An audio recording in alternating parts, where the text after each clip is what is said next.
food deserts, they aren't just affecting urban areas. If you drive 90 miles south of Memphis to Quitman County, Mississippi, population just about 7,300, you'll find what many of us take for granted, even dread doing, is a struggle for others. I'm talking about a simple trip to the grocery store.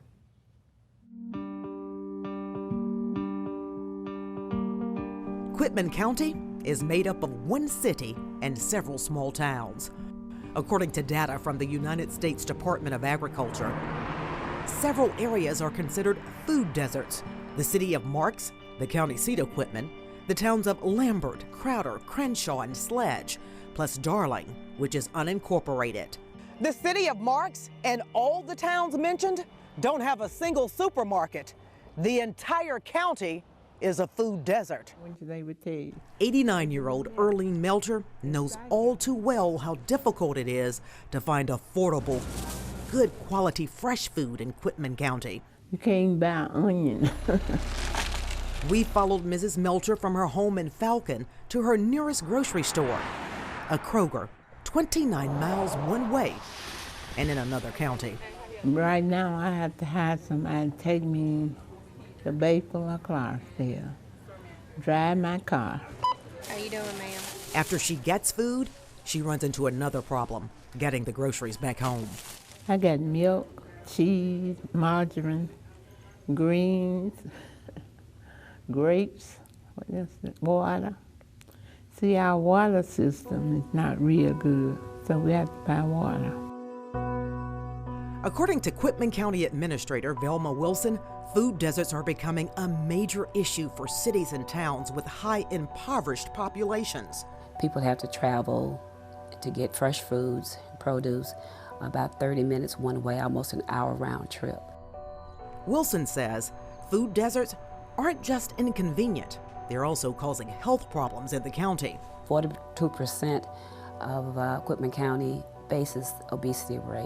And not only that, but as far as hypertension, a lot of that is caused because of not having those fresh foods. Quitman County's lack of fresh food is a problem that spans decades. In fact, it's what brought Dr. Martin Luther King to Marks, Mississippi back in 1968. It was the start of his Poor People's Campaign. He learned the residents then only ate beans and cornmeal.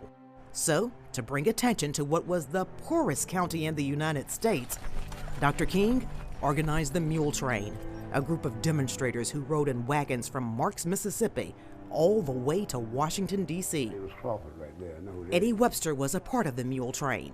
A great man came here, but when he left, when he died, his dreams died with him.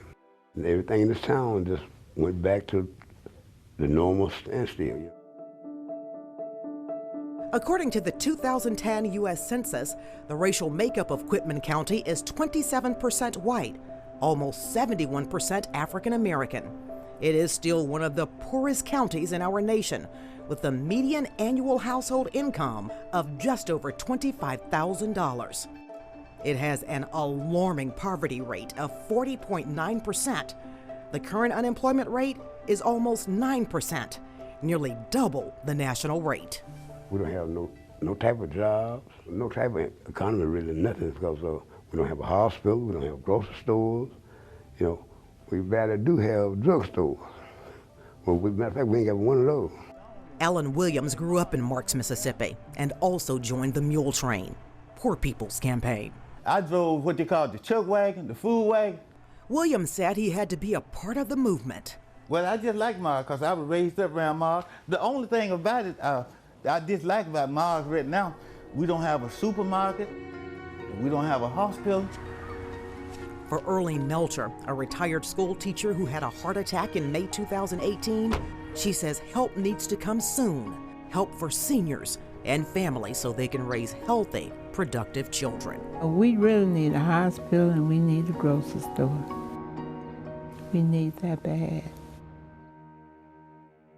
And when we went to the Kroger in Batesville and the Kroger officials found out there was no supermarket for Quitman County shoppers, well, they comped Mrs. Melcher's groceries, so thank you for that. And listen, you heard me mention Dr. King's Poor People's Campaign beginning in Marks, Mississippi, right? Well, take a listen to this.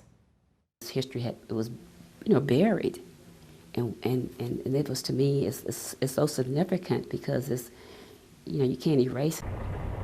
So take a journey on the mule train with me as I uncover the past sins of marks that are still having an effect on residents today, like food deserts. That's on localmemphis.com.